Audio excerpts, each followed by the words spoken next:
जय जय तुलसी भगवती सत्यवती सुखदानी। नमो नमो हरि प्रेयसी श्री वृंदागुन खानी। श्री हरि शीश विराजिनी देहु अमर वर अम्ब। जनहित हे वृंदावनी अब ना करहु विलंब। हे देवी भगवती सत्यवती सुख प्रदान करने वाली तुलसी माता, आपकी जय हो, आपकी सदा ही जय हो। भगवान श्री हरि विष्णु की प्रिया, गुणों की खान, हे वृंदा माता आपको नमन है। भगवान श्री हरि विष्णु जी के शीश पर विराजमान हे तुलसी मैया, हमें अमर होने का वरदान प्रदान करें। हे वृंदावनी जन कल्याण के लिए अब देर ना कीजिए। धन्य धन्य श्री तुलसी माता, महिमा अगम सदा श्रुति गाता। हरि के प्राणों से तुम प्यारी, हरि ही हेतु कीन्हो तप भारी। जब प्रसन्न है दर्शन दीन हो, तब कर जोरी विनय उसकीन हो। हे भगवंत कंत मम होहु, दीन जानी जनी छाड़ाहु छोहु। हे तुलसी माता आप धन्य हैं, श्रुतियों में सदा से आपकी महिमा का गुणगान हुआ है।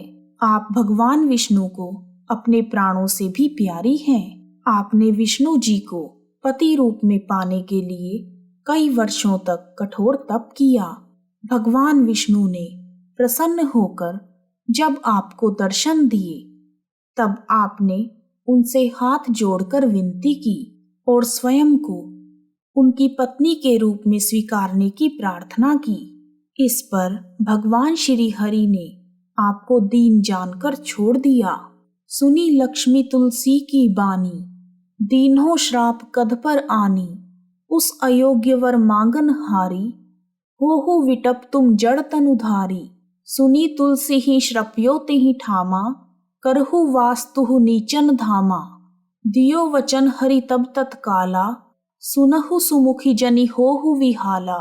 समय पाई वहो रो पाती तोरा, पूजी हो आस वचन सत मोरा।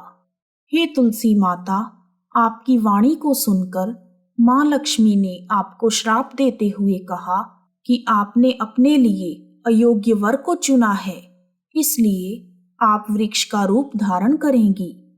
इस पर आपने भी भगवान विष्णु को पत्थर के रूप में अपने नीचे रहने का श्राप दिया। उसी समय भगवान विष्णु ने जो वचन दिया, उसे सुनकर सब व्याकुल हो गए। भगवान विष्णु ने कहा कि समय आने पर यह संसार तुम्हारी पूजा करेगा और तुम मेरी पत्नी के रूप में पूजी जाओगी। तब गोकुल मह गोप सुदामा, तासु भई तुलसी तू बामा। कृष्ण रास लीला के माही, राधे शक्यो प्रेम लखी नाही। दियो श्राप तुलसी तत्काला, नरलोक ही तुम जन्मू बाला।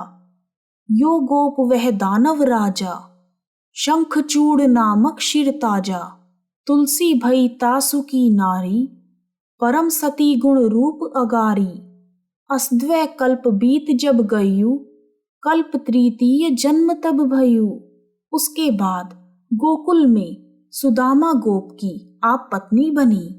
एक बार जब भगवान श्री कृष्ण रासलीला रचा रहे थे, तो राधा जी ने आपके प्रेम पर संदेह किया और आपको उसी समय श्राप दिया कि आप मनुष्य रूप में पृथ्वी लोक पर जन्म लेंगी तथा सुदामा गोप शंखचूड़ नामक राक्षसों का राजा होगा और आपका विवाह शंखचूड़ के साथ होगा। आपके पतिव्रता होने तथा सद्गुणों की बदौलत शंखचूड़ की पराजय नहीं होगी। इस प्रकार वह कल्प बीत गया और अगले कल्प में आपका तीसरा जन्म हुआ। वृंदा नाम भयो तुलसी को, असुर जलंधर नाम पति को। करियति द्वंद अतुल बल धामा, लीन्हा शंकर से संग्रामा। जब निज सैन्य सहित शिव हारे, मरही न तब हर हरि ही पुकारे। पतिव्रता वृंदा थी नारी, हो न सके पति ही संहारी। तीसरे जन्म में आपका नाम वृंदा हुआ तथा जलंधर नामक असुर से आपका विवाह हुआ। जलंधर बहुत ही बलशाली था तथा सभी देवताओं को हराकर उसने भगवान शिव से युद्ध किया।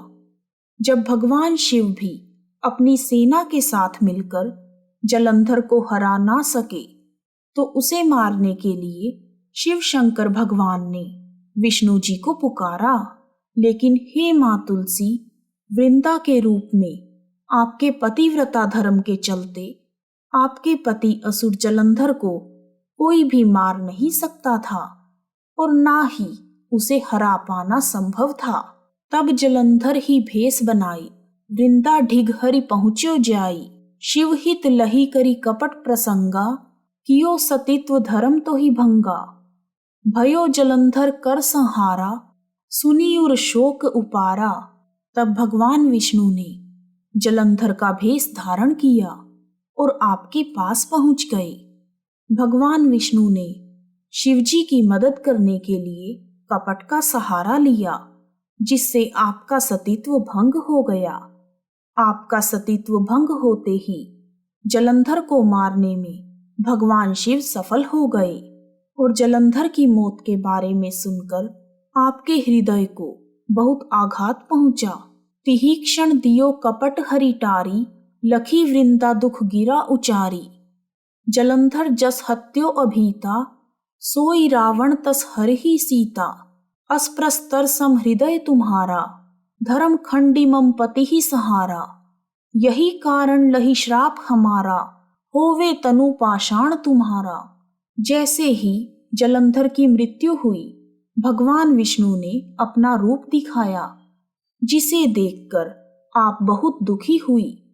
आपने भगवान श्री हरि को श्राप देते हुए कहा, जिस प्रकार आपने कपट का सहारा लेकर जलंधर की हत्या की है, उसी प्रकार रावण भी छल से सीता का हरण करेगा। हे भगवान विष्णु, आपका हृदय पत्थर के समान है। जो आपने अधर्म का सहारा लेकर मेरे पति का संहार किया, इसलिए मैं आपको श्राप देती हूँ कि आपका तन भी पत्थर का हो जाएगा। तभी से भगवान विष्णु की शालिग्राम रूप में पूजा होने लगी। सुनी हरि तुरत ही वचन उचारे, दियो श्राप बिना विचारे। लखियो न निज करतूती पति को, छलन चाहियो जब पार्वती को। जड़मती तुहु अस हो जड़ रूपा, जगमह तुलसी विटप अनूपा। धग्व रूप हम शालिग्रामा, नदी गंड की बीच ललामा। आपके श्राप को सुनकर भगवान विष्णु ने कहा कि आपने बिना विचार किए ही श्राप दे दिया, परंतु अपने पति की करतूत को नहीं देखा जब वह माता पार्वती को छलने चला था। आपकी बुद्धि जड़ हो गई है, इसलिए आप भी जड़ रूप हो जाओगी तथा संसार में तुलसी के अनोखे पौधे के रूप में जानी जाओगी। तुम्हारे श्राप को सफल करते हुए मैं भी शालिग्राम के रूप में गंडकी नदी के बीच में मौजूद रहूंगा। जो तुलसी दल हम ही चढ़ावे, सब सुख भोगी परम पद पावे। बिन तुलसी हरि जलत शरीरा, अतिशय उठत शीश उर्पीरा। जो तुलसी दल हरि शिर धारत, सो सहस्त्र घट अमृत डारत। तुलसी हरि मन रंजनी हारी, रोग दोष दुख भंजनी हारी। प्रेम सहित हरि भजन निरंतर, तुलसी राधा में नहीं अंतर। इसके बाद भगवान विष्णु ने कहा, हे वृंदा, तुलसी के रूप में तुम मुझे सदा ही प्रिय रहोगी। जो भी तुम्हें मेरे शालिग्राम रूप पर अर्पण करेगा, वह संसार के सारे सुखों को भोग कर मोक्ष को प्राप्त करेगा। बिना तुलसी अर्पण किए भगवान विष्णु का शरीर जलता रहता है और उनके हृदय में पीड़ा होती है।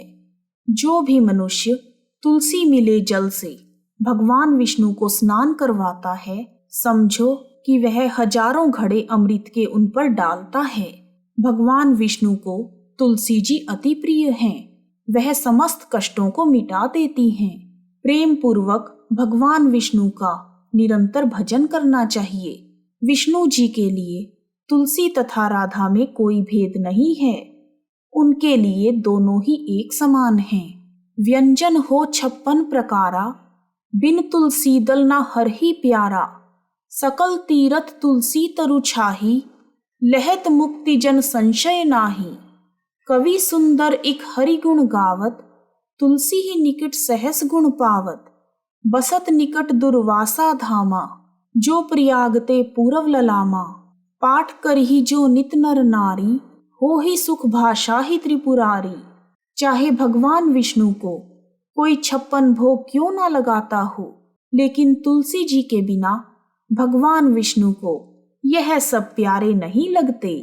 तुलसी जी के पौधे की छाया में सभी तीर्थों का सुख प्राप्त होता है, इसमें कोई संदेह नहीं। जो भी तुलसी जी की पूजा करता है उसे मोक्ष की प्राप्ति होती है। कवि सुंदर दास भी भगवान विष्णु जी के गुण गाता है और तुलसी जी की पूजा करके हजारों गुना फल को प्राप्त करता है। वह दुर्वासा ऋषि के धाम के पास प्रयाग में रहता है। जो मनुष्य प्रतिदिन तुलसी चालीसा का पाठ करते हैं उन्हें हर प्रकार के सुख नित्य ही मिल जाते हैं तथा अंत में मोक्ष मिलता है। तुलसी चालीसा पढ़ी, तुलसी तरु ग्रह धारी। दीप दान करी पुत्र फल, पावही बंध्यु नारी। सकल दुख दरिद्र हरि, हार हुए परम प्रसन्न। आशीय धन जड़ लड़ही, ग्रह बस ही पूर्णा अन्न। लाही अभिमत फल जगत मह, लाही पूरण सब काम। जय दल अर्पही तुलसी तहाँ, सहस बस ही हरि राम। तुलसी महिमा नाम लख, तुलसी सुत सुख राम। मानस 40 रचियो, जगमह तुलसीदास। तुलसी चालीसा का पाठ करके घर के आंगन में तुलसी जी का पौधा लगाना चाहिए। साथ ही तुलसी माता की पूजा करके दीप दान करने से संतान का सुख मिलता है। जो मनुष्य तुलसी चालीसा का पाठ करते हैं भगवान विष्णु उन पर प्रसन्न होते हैं तथा उनकी सारी दरिद्रता और सभी कष्टों को दूर कर देते हैं। उनके घर अन्न धन से परिपूर्ण हो जाते हैं। उन्हें मन वांछित फलों की प्राप्ति होती है और उनके सभी कार्य संपन्न होते हैं। जो भी तुलसी जी का अर्पण करते हैं उनके यहाँ भगवान विष्णु खुशी से निवास करते हैं। तुलसी जी की महिमा को लिखकर तुलसी जी के पुत्र सुखराम ने उसी प्रकार का काम किया है जैसे रामचरितमानस की रचना करके कवि तुलसीदास ने किया था। इस प्रकार श्री तुलसी चालीसा पूर्ण हुई। बोलो तुलसी मैया की जय, विष्णु भगवान की जय। यदि आपको तुलसी चालीसा का हिंदी में पाठ पसंद आया है तो कमेंट बॉक्स में जय तुलसी माता लिखना ना भूलें। आप सभी का हार्दिक धन्यवाद। जय मां तुलसी।